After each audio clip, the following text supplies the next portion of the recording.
What's up, everybody? Today I wanted to talk to you all about how to apply the chromatic octave displacement exercise to a major 2-5-1 progression. If you haven't checked out my other videos, please subscribe to my YouTube channel. Let's get started. So right over here, again, I have a major 2-5-1 progression in concert E flat major, F minor 7 to B flat 7, resolving to an E flat major 7, 2-5-1. Below that, I have the rhythm that we're going to be using with the chromatic scale in 4/4 time.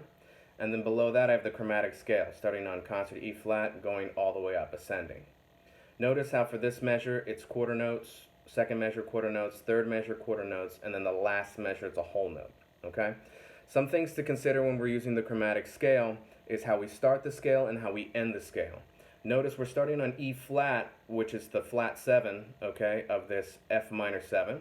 All right, and then we have E flat at the end, which is the 1 of E flat major 7, okay? So it's important to consider those things. And so right now what I'm going to do is I'm going to go ahead and play the chromatic scale without octave displacement.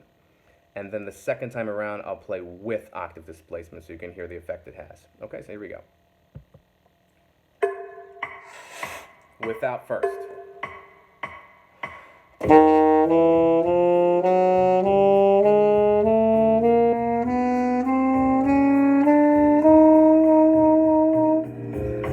Without, and now this next time I'll go ahead and do it with octave displacement. 2, 1, 2, ready.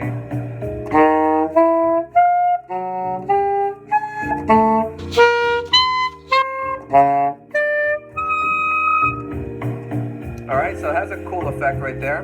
Now don't forget, do this descending as well, and try this out on all the starting points, all keys. Have fun with it, happy shedding.